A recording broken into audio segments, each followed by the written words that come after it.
Forget any preconceived ideas you have about this badge. If you're in the market for a Super Mini, then the new Kia Rio should definitely be on your shortlist. Over the next few minutes, I'm going to explain why. Firstly, there's the eye-catching design. Kia's styling department are on fire at the moment, and the Rio is one of the smarter looking small cars on the market. Then there's the interior space. A long wheelbase means there's absolutely acres of knee room. I mean, look at that, that's impressive. And headroom's good as well.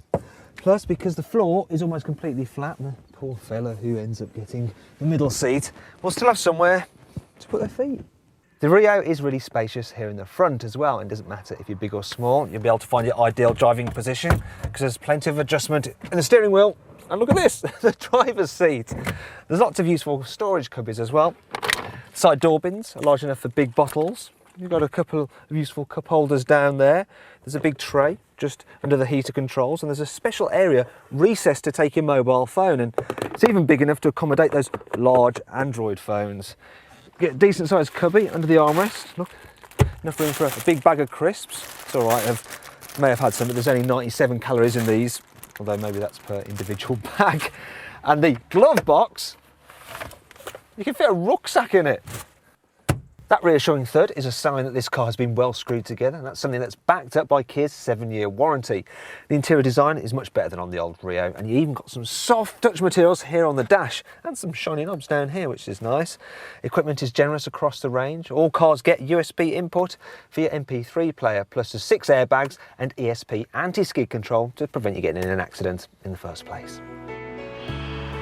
If you do most of your driving in town, then really the Kia Rio is the only car you're ever actually going to need. Its compact dimensions make it easy to navigate through traffic and squeeze into tight parking spaces, while the controls are nice and light, which makes low speed manoeuvres a bit of a breeze.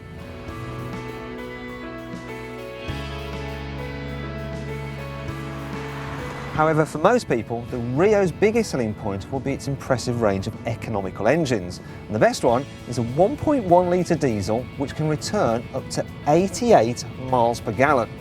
Now, you did just hear that correctly. You don't need to rewind the video. I did just say 88 miles per gallon. So then, the Rio is good in town, but let's face it, we kind of expected that, didn't we? How does it fare on a faster road? Well, you thought I was going to start talking about the negatives then, didn't you? But I'm not. I told you, just because this is a Kia, don't prejudge it. Because actually, at high speeds, it fares very well. The cabin is well insulated for noise. The ride, although firm, is still comfortable. And the handling's pretty good too. I mean, there's plenty of grip, and there's hardly any body roll in corners. I like the gear shift as well, because it's almost as sharp as on many sports cars. That said, the car still isn't as much fun as more zesty Super Minis, such as the Ford Fiesta, and the reason for that is that the steering, it's just way too vague. As for other problems, well, the engines are a little bit gutless, which means if you want to go fast in the Rio, you have to thrash it to within an inch of its life. Then there's the visibility, which isn't as good as you get in a VW Polo. For instance, the A-pillar is rather fat, which creates a bit of a blind spot when you're pulling out at junctions, and the rear window is a little bit on the small side.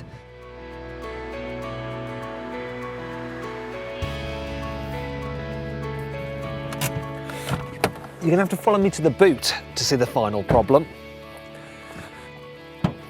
Now, it's by no means small. In fact, it's about as big as you're going to get on a Super Mini. The problem is the fact there's a massive lip to lift things over, which means you've got to watch your back when you're loading. And if you want to carry larger items, yes, of course, you can fold down the rear seats, but you get this huge ridge just there, look, so you can't actually slide big items right to the back. But come on, this is a cracking Super Mini. It looks smart, it's good value for money, it costs peanuts to run, it comes with a 7-year warranty. I mean, all that should be enough to convince you not to be a badge snob.